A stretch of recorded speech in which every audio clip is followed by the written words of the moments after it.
Amin Khiyati, bonjour. Tu es le fondateur de Quix, une startup qui opère dans le domaine du recrutement. Et plus précisément, vous faites du fast sourcing, donc vous êtes capable de proposer des candidats qualifiés à l'embauche en quelques jours seulement. Amin, est-ce que tu peux nous présenter en quelques minutes l'activité de ta startup Quix? Bonjour Bad. Bah, tout d'abord, je tiens à te remercier pour l'invitation. Alors, pour plus de précision sur notre startup aujourd'hui, nous faisions, c'est vrai, le fast sourcing qui existe toujours, mais je voudrais juste préciser qu'en 2020, nous avons fait un grand pivot et en fait, on s'est transformé en une marketplace fermée qui rassemble aujourd'hui la plus grosse communauté de chasseurs de tête freelance en Afrique. Nous avons déjà une centaine sur 6 pays et qu'on appelle chez nous les fast recruteurs. L'idée, c'est qu'on est parti du constat que finalement, aujourd'hui, le client, quand il veut recruter, le plus important, c'est pas les CV, parce que les CV, on les trouve partout. Le plus important, c'est d'avoir des experts qui sont capables de qualifier les candidats, de nous shortlister, de nous donner des informations qui sont très importantes pour aller au bout du process. D'accord, donc Quix aujourd'hui, c'est une marketplace qui met en relation des recruteurs freelance avec des clients. Euh, Exactement. alors, quel est justement l'intérêt de passer par votre plateforme, à la fois pour les clients et pour les recruteurs freelance? Alors, c'est une très bonne question. Il y a beaucoup de choses, beaucoup d'avantages qu'on peut apporter aujourd'hui. Premièrement, c'est l'expertise. Donc, en fait, nos clients, lorsqu'ils mettent leur mission sur la plateforme, on s'engage avec eux à leur mettre à disposition un expert de leur domaine. Donc, quand il s'agit de l'IT, c'est un expert en IT. Quand il s'agit de banque, c'est un expert en banque, en com. La deuxième grosse valeur ajoutée qu'on a développée, et c'est là où on se différencie énormément, c'est qu'on a développé une petite machine qu'on appelle le data sharing. Et en fait, c'est que le travail de chaque personne de la communauté est partagé de manière intelligente avec le reste de la communauté. De ce fait, en fait, chaque expert a accès à de la donnée, mais non pas des CV, mais de la donnée qui est déjà qualifiée, c'est-à-dire la situation actuelle du candidat, le reporting sur le candidat, les tests de personnalité. C'est des informations, c'est une mine d'or pour les experts, et ça leur permet de cette façon de qualifier beaucoup plus rapidement. Et c'est pour ça qu'on les appelle les fast recruteurs. Et au final, la chaîne de valeur est complète parce qu'au final, celui qui en profite, c'est le client. Et on arrive à lui shortlister des candidats qui sont qualifiés totalement en même pas en quelques jours. Donc voilà, Euh, donc, grâce au et, data, oui, et je voudrais rajouter une dernière chose qu'on a développée, c'est notre troisième grosse valeur ajoutée, c'est que contrairement à des cabinets de recrutement classiques, notamment des cabinets à taille humaine qui travaillent qu'au succès, en fait, on a développé un nouveau mode de facturation. C'est la facturation qu'on appelle la facturation TPS, temps passé succès. Et en fait, c'est une facturation qui permet d'avoir une relation qui est juste entre le client et le recruteur. En fait, dès que le client échange avec notre expert, il y a une première partie qu'on apporte en mode conseil qui est totalement gratuite. On valide avec lui le contenu de la mission qu'on appelle le brief. Et à ce moment-là, lorsque le client sait avec qui il travaille et il sait qu'on a bien compris son besoin, lorsqu'il valide le brief sur la plateforme, il va faire un dépôt et non pas un acompte. Ce dépôt, c'est un dépôt de alentours de 5 000 dirhams ou 500 euros si je préfère. Ce dépôt-là, il est bloqué sur notre plateforme et ça permet de dire que le client est engagé sur la mission. Et de cette façon, on n'a que des experts qui sont engagés. Et du coup, en fait, notre taux de transformation d'émissions est passé de 25 à 50%, donc on a doublé. Et ce qui est encore plus intéressant, c'est que quand le client, en fait, on arrive à estimer le temps d'intervention du recruteur sur la mission, mais aussi le budget. Et si au final, le temps d'intervention est moins important que ce qui était prévu, bah, le client paye moins. S'il est plus important, il paye plus. Mais de cette façon, en fait, dès le début, on sait comment ça fonctionne. Et donc, du coup, en fait, le client sait ce qu'il paye et le recruteur sait aussi pourquoi il est payé. d'accord, très bien. Et en fait, qu'est-ce qui vous a poussé justement à innover? Parce que, en fait, le domaine du recrutement, c'est un business model assez classique. C'est, comme tu l'as rappelé, c'est à la performance, au succès. C'est-à-dire que quand le candidat est recruté par le client, il y a une prime qui est versée généralement, enfin, au recruteur. C'est aux alentours, c'est entre 10 et 20% du salaire annuel brut généralement. Et donc, vous, qu'est-ce qui vous a poussé justement à innover au niveau du business model, au niveau des prix, au niveau du process? Est-ce que c'est les clients qui vous ont poussé à faire ça ou c'est une réflexion en interne? Vous vous êtes dit, il faut qu'on évolue, le marché change et il faut qu'on s'adapte et qu'on développe quelque chose de plus En fait, scalable. premièrement, c'est les clients qui nous ont poussé à faire ça. Pas dans la bonne manière, en fait, parce qu'on a souffert avec les clients. On s'est rendu compte quand on prenait 10 missions d'un coup, par 3 ou 4 clients différents, bah, la moitié n'était absolument pas engagée parce que c'est au succès. Bah, je viens, je mets la mission. Nous, on fait travailler les experts qu'on qualifie. On met du temps à les qualifier. Et au final, quand le recruteur travaille sur une mission où le client n'est pas engagé, bah, forcément, ça fait pchit, ça va pas au bout. Le client, le recruteur, il est frustré. De la même manière, quand on partait chez le client et qu'on lui disait qu'il faut mettre un acompte, il disait ouais, mais si je mets un acompte, quelle est la garantie que le client fonctionne, que la mission aille au bout? Parce que est-ce que l'expert va être engagé? Donc, quand on a créé ce nouveau modèle de facturation, et effectivement, ça nous a fait réfléchir énormément, cette facturation TPS, en fait, ça change tout. On a on a le client d'un côté et le recruteur qui sont totalement engagés. L'autre réflexion, c'est que c'était par rapport au freelance. En fait, on a fait une étude de marché et on a vu qu'on avait énormément de recruteurs freelance qui étaient disponibles sur le marché. Et là où ils galéraient, c'est pour trouver des missions. Ils galéraient à trouver des missions. Ils galéraient à avoir de la donnée qualifiée, à part qu'ils achetaient des outils assez performants. Et ils ne savaient pas quel outil utiliser exactement. Donc nous, en fait, on s'est dit, ben, tiens, si on leur apporte tout ça, si on leur met à disposition de la donnée qualifiée, une toolbox qui est complète, une plateforme qui est innovante, et aussi on leur trouve des missions. Qu'est-ce qui se passe? Bah, finalement, on a non seulement beaucoup de freelance qui viennent s'inscrire, mais aussi, on a aussi des cabinets de recrutement à taille humaine qui se disent, bah, au lieu que j'ai un commercial en interne qui va me chercher les missions, au lieu de perdre beaucoup de temps à aller qualifier de la donnée, bah, en fait, j'ai tout qui est mis à disposition et finalement, c'est du win-win, tout le monde s'y retrouve. D'accord, très bien. Donc l'intérêt pour le recruteur, c'est qu'il vient sur votre plateforme parce que d'abord, il peut faire son travail de manière très rapide parce qu'il a de la donnée qualifiée avec le data sharing que tu en as parlé, et aussi parce que le client est engagé sur Ça, c'est le… un point très, très important pour eux parce que le fait de dire ce client a mis un dépôt, ça veut dire qu'il est engagé. Donc, la seule manière pour que le dépôt soit perdu du client, c'est si on n'a plus aucune news, quand il disparaît dans la nature, ce qui se passait avant. Mais sauf qu'avant, lorsqu'il disparaissait, le recruteur a déjà fait son boulot et il n'a aucune info. Donc, tu imagines bien la frustration que ça a engendré. C'était vraiment limite affreux, quoi. D'accord. Et côté client, alors comment ils accueillent une solution comme ça? Moi, la question que je veux te poser, c'est euh, d'abord, comment tu as géré ce pivot? Parce que la société existe depuis quelques années, donc vous étiez sur un modèle classique. Ouais. Et à un moment donné, vous avez décidé parce que vous vouliez innover, mais parce que aussi vous trouviez que le process était compliqué et pas très fair, en fait. Et du coup, comment vous avez géré ce pivot? C'est-à-dire, quelle est la part du business avec l'ancien business model et la part du business avec le nouveau business model? Et quand vous avez un nouveau client ou un ancien client, comment vous l'embarquez sur le nouveau business model?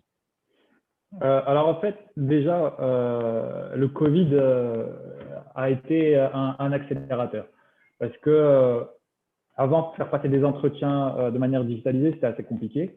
C'est pas assez compliqué, mais voilà, c'était pas le commun que pouvaient accepter tous les clients. Aujourd'hui, ça se discute même pas. Donc du coup, ça nous a permis de dire que bah, finalement, tout le monde accepte de faire passer des entretiens de manière digitalisée. Et puis, on s'est rendu compte qu'il y avait énormément de freelance, encore une fois, qui étaient disponibles sur le marché. Et l'ancien modèle, c'est un modèle qui fonctionnait, mais ce n'est pas un modèle qui scalait. En revanche, le modèle qu'on a créé aujourd'hui, c'est un modèle qu'on peut installer aujourd'hui en quelques jours dans n'importe quel pays. On arrive à recruter très rapidement localement. Par exemple, si on va sur le Sénégal, on va faire bosser des freelances du Sénégal parce qu'ils ont un réseau là-bas, ils connaissent le marché. C'est très important aussi d'avoir la culture du pays. Parce que faire passer des entretiens, un Marocain qui fait passer un entretien à un Sénégalais pour une opportunité au Sénégal, c'est pas comme un Sénégalais qui fait passer un entretien à un autre Sénégalais. Ça, c'est une chose. Et le pivot, on l'a initié parce qu'on s'est rendu compte que il fallait le faire. Ça faisait quelques années qu'on tâtonnait, qu'on testait beaucoup de choses. Et au final, 2020, c'était vraiment une année de test. On a testé une version de bêta, on a fait améliorer notre plateforme. Et puis, on s'est rendu compte que même la plateforme actuelle, si on voulait scaler, il fallait qu'on crée quelque chose avec une meilleure techno. Donc, en fait, ce qu'on est en train de faire, c'est que notre plateforme actuelle, on est en train de l'améliorer, mais en parallèle, on est en train de développer une toute nouvelle plateforme avec des dernières technos pour intégrer de l'intelligence artificielle, parce D'accord. que tout est clair, on sait ce qu'on est en train de faire. On sait que ça marche, Ouais. et maintenant, on a fait une belle voiture, si tu veux. Il nous faut de l'essence. L'essence, c'est les investisseurs, c'est les subventions, c'est les VC, c'est ça. Donc, si on nous écoute, en tout cas, on est open aux investisseurs. On discute avec pas mal d'investisseurs. Donc, le D'accord. premier qui nous fera confiance, on En sera fait, ravis. mon point, c'est que enfin, c'est très intéressant ce que vous faites parce que généralement, la disruption, l'innovation vient de l'extérieur. Tu vois, les boîtes sont installées avec un business model classique, ils gagnent de l'argent, donc ils n'ont pas forcément intérêt à innover. Et du coup, il y a des boîtes de l'extérieur, des startups notamment, qui viennent, qui innovent et qui créent un nouveau modèle. Vous, ce n'est pas votre cas. Vous passez d'un cabinet de recrutement classique, avec un business model classique vers un modèle de startup. Et ce pivot-là, ce passage-là, il est compliqué. J'imagine qu'il est très compliqué parce que vous avez des clients, vous avez un revenu. Ben, en euh, fait, on a tout simplement préparé nos clients et on les a switchés. d'accord. Vraiment, on les a Et un switchés. Et nouveau en fait, client, et un nouveau client qui nos arrive, clients, il est tout de suite sur le nouveau business model. oui, bien sûr, bien sûr. Depuis janvier 2021, on est à fond sur le nouveau business model avec notre nouvelle identité. On a réussi à switcher quasiment 95% de nos clients parce que même eux, c'est avantageux pour eux. Même eux, en fait, ils ont des experts qui sont hyper méga motivés. Et en plus de ça, ils savent pourquoi ils payent 12 ou 15%. Ils savent. Et ils savent aussi que s'ils consomment moins que ce qui était prévu, ils vont payer moins. Donc, c'est vraiment du win-win. On a construit un modèle qui fonctionne et, et il faut vraiment que quelqu'un nous fasse confiance pour qu'on scale et très vite parce que je suis sûr et certain qu'on n'est pas les seuls à avoir une idée comme ça. Donc, bon, bah, j'espère qu'on aura un peu de chance et C'est ma qu'on question aura des. justement. C'est ma question suivante. Ouais. Comment justement, c'est un business model donc vous comptez scaler et vous développer un petit peu sur le marché Hum, marocain et africain et voir ailleurs. hum. Comment vous vous protégez par rapport à la concurrence? Alors moi, j'ai fait quelques recherches, j'ai pas trouvé de modèle similaire. Il y a beaucoup de modèles qui se basent sur le candidat. Voilà, c'est des plateformes qui intègrent plutôt le candidat, mais des plateformes qui mettent en relation recruteurs freelance et clients, j'en ai pas trouvé beaucoup pour Hum, l'instant. Euh, c'est sûr que si le business model marche et qu'il est attractif, il y aura plein de boîtes qui vont essayer de se lancer dedans, hum. s'ils n'existent pas déjà. Comment vous vous protégez justement par rapport à la concurrence existante ou future? Si demain une grosse boîte de Alors, recrutement vient ouais. s'installer en Afrique, comment vous vous protégez par rapport à ça? Alors, en fait, des modèles de plateformes qui connectent clients avec des recruteurs freelance existent. Il y en a une aux États-Unis, il y en a une en France qui ont levé pas mal d'argent, mais c'est un modèle qu'on connaît, c'est un modèle en mode ouvert. C'est-à-dire, c'est un client qui discute avec le recruteur, mais directement sans qu'il y ait aucune personne qui interagit entre eux. Nous, en fait, la marketplace qui est fermée, parce qu'on s'est rendu compte quand on est dans le monde du recrutement, s'il n'y a pas une personne en interne, ce qu'on appelle chez nous des ambassadeurs, qui vont être le point d'entrée du freelance et le point d'entrée du client. Et en fait, c'est un espèce d'avocat qui est là au cas où il y a un problème. Et en fait, ça change énormément la donne. Au final, le recruteur ne se sent pas seul parce qu'il se dit, bah, j'ai quelqu'un, c'est limite un binôme. Et le client aussi, il ne se sent pas seul. Et rien que ces petites choses, bah, tu ne peux même pas imaginer comment ça change la donne. C'est incroyable. Et l'autre chose aussi, en fait, par rapport aux candidats, c'est qu'on s'est rendu compte que très vite, enfin ça c'est par notre expérience justement sur le fast sourcing, que vraiment le CV, c'est celui qui va nous dire j'ai une base de données d'1 million de CV, ça me sert absolument à rien en fait. Parce que le CV aujourd'hui on le trouve partout. En revanche, avoir des personnes qui savent qualifier, ça, c'est autre chose. Donc, je sais que notre modèle aujourd'hui, il est assez unique, mais vraiment unique par rapport au data sharing, par rapport à la facturation TPS. Euh, je sais aussi que lorsqu'on va en parler beaucoup, ben, il y en a d'autres qui vont essayer de faire la même chose. Comment on va se protéger? Ben, en fait, ce qu'on essaie de faire aujourd'hui, c'est d'avoir la meilleure communauté de recruteurs, de leur mettre à disposition un maximum de choses, de leur donner envie de rester avec nous. Parce que je suis sûr et certain, dans quelques années, il y aura d'autres plateformes qui vont essayer de faire la même chose. Et donc, c'est un peu sur le modèle Fiverr ou Upwork ou ces modèles-là. Maintenant, il y en a une dizaine. Bah, sur le modèle recruteur freelance, ce sera pareil. Ce sera Il la y en même aura chose. ce sera la même chose. On essaye de garder notre secret sauce pour le moment en interne, sans qu'on sache comment ça fonctionne, parce que bon, il y a beaucoup de petits trucs qu'on ne communique pas. Mais en grosso merdo, aujourd'hui, non, on a vraiment un modèle qui est unique au monde. C'est pas, Et l'idée ça, aussi, c'est ça d'aller, fait, et l'idée ouais, aussi, c'est d'aller très vite. Tu en as parlé tout à l'heure, vous cherchez des investisseurs. L'idée aussi, c'est d'aller très vite, gagner des parts de marché avant qu'il y ait de la exactement. concurrence qui arrive sur ce domaine. OK. C'est exactement ça. Tu sais, Badr, franchement, je le dis, si j'étais en France, si j'étais à San Francisco, ce modèle-là, enfin, on serait en mode scale depuis plusieurs mois. Bah, écoute, Maintenant, on souffre un on lance peu. un appel à tous les investisseurs au Maroc pour que, voilà une boîte, Quix, qui va scaler, qui va avoir du succès partout en Afrique et ailleurs. Donc, on lance un vrai Inch'Allah. appel aux investisseurs pour vous aider à vous développer. Et j'espère que, voilà, j'espère que ça va se faire et qu'on aura une vraie success story au Maroc Inch'Allah. pour ta startup. Est-ce que Inch'Allah. du coup, sur la partie investissement, Hmm. justement, j'ai vu que tu étais avec ta startup, faisiez partie du programme de 112 Founders. Est-ce que tu peux nous en parler un petit peu? Je pense que c'est un programme qui vous prépare justement au pitch et à la levée de fonds.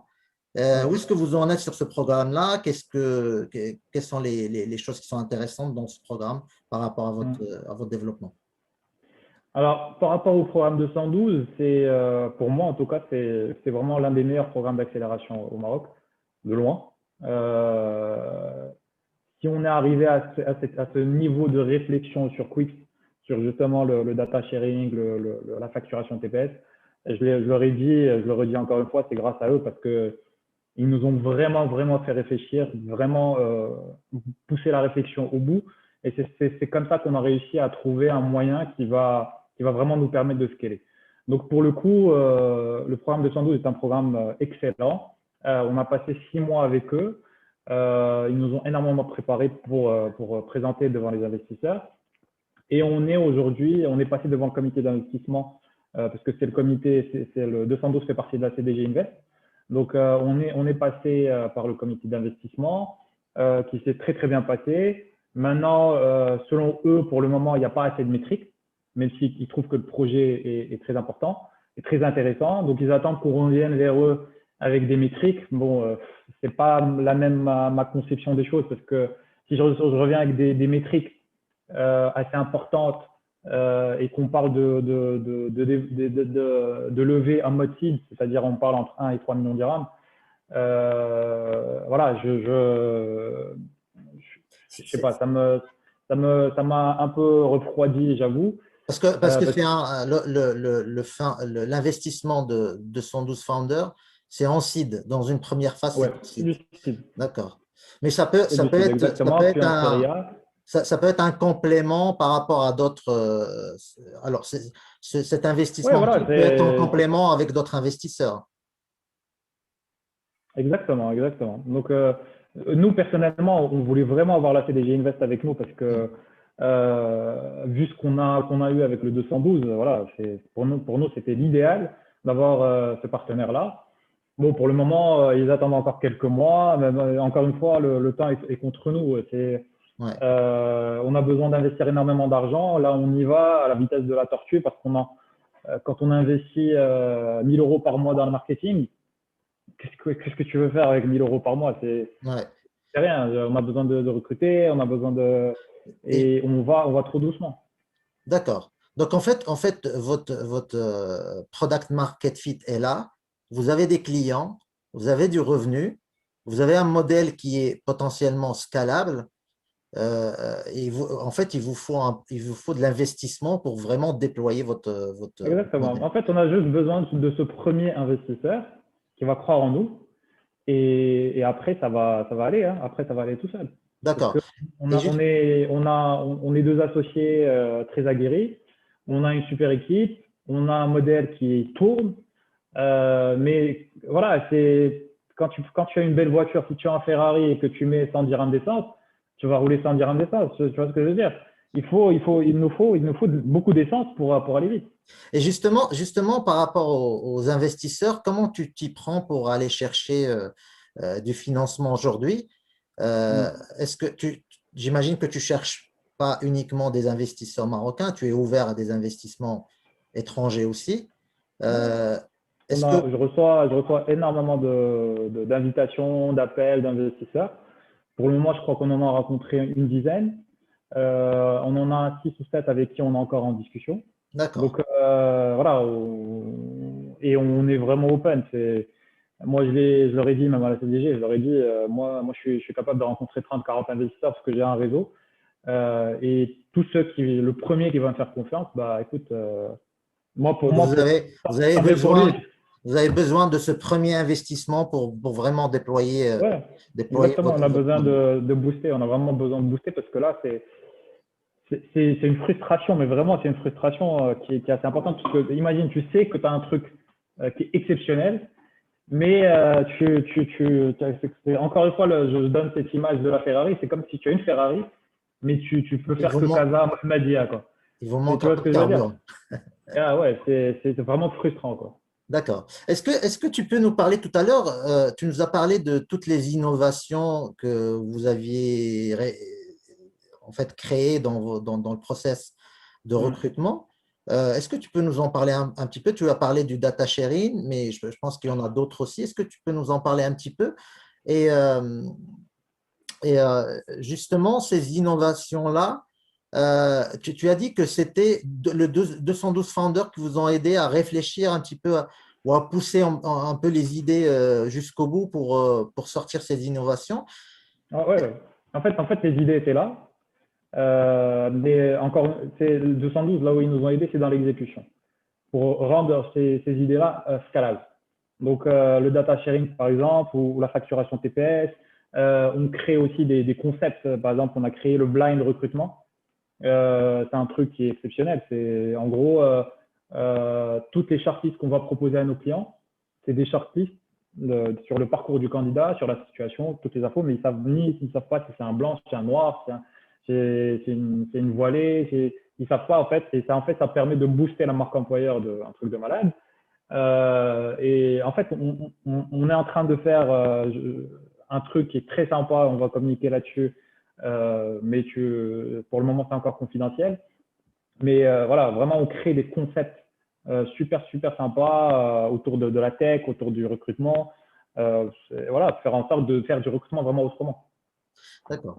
Et tout à l'heure, tu as parlé de métriques. Est-ce que tu peux nous donner quelques indications sur vos métriques ou c'est quelque chose de Pas de confidentiel souci. pour l'instant? Non, non, pas du tout. En fait, aujourd'hui, on tourne en moyenne une vingtaine de missions en cours chaque mois. Là, on essaye de dérouler le BP qu'on a construit avec le programme de 112 Founders. Donc, forcément, nos objectifs sur le mois de janvier-février ont été atteints. Mais c'est quand on scale, c'est-à-dire que chaque mois, le nombre de missions réalisées, bah, on fait x2 chaque mois. D'accord. Et là où on galère aujourd'hui, c'est d'avoir un maximum de missions sur ce nouveau modèle. Donc, parce que les nouveaux clients, quand on leur dit facturation TPS, déposite, Réfléchissez un petit peu. ils réfléchissent un petit peu et tu sais comment ça se passe au Maroc. C'est pas réfléchir en 24 heures, c'est réfléchir en 24 jours. Tu vois? Et Ok. ça prend énormément de temps et c'est ce qui nous retarde. Donc, Et encore une fois, on juste, serait sur un autre marché plus mature, on irait beaucoup plus vite. Et justement, j'ai une question par rapport à ça, parce que ton modèle, donc vous avez beaucoup d'innovation, Mm. ça permet d'avoir un modèle qui est scalable, mais finalement, et tu viens de le dire, le problème ou la difficulté première, c'est pour l'instant pour vous, c'est d'aller chercher des clients. Et ça, aujourd'hui, tu ne peux le faire qu'avec des commerciaux. ou une équipe de télévendeurs ou de commerciaux. Donc Alors ça, c'est non, la partie, si tu franchement, veux, pour l'instant, on a c'est la partie déjà. qui est difficilement scalable aujourd'hui. Comment vous comptez scaler cette partie-là dans Alors l'avenir? on l'a déjà scalé en fait cette partie-là, on l'a automatisé. En fait, on a créé un process avec des outils no-code très très performants. Ça nous permet je sais pas si tu connais des outils comme Prospecting ou Integromat. Tout à fait, ouais. En fait, ça nous permet Faire de voilà, l'automatisation on a sur créé vraiment un LinkedIn. process. Exactement. On a automatisé. Bah, ça fait partie des 1000 € qu'on investit, si tu veux. Heureusement qu'il y a ce genre d'outils. Et après, une fois qu'on a du monde qui est intéressé, on rentre en cold calling ou en cold mail. Et ça nous permet d'avoir beaucoup de gens qui sont super intéressés. Maintenant, quand il s'agit de démarrer, c'est là, pour le coup, tu n'as rien d'autre à automatiser. C'est au bon vouloir du client. Parce que quand on parle avec quelqu'un, on nous dit, OK, j'ai deux besoins, je veux démarrer.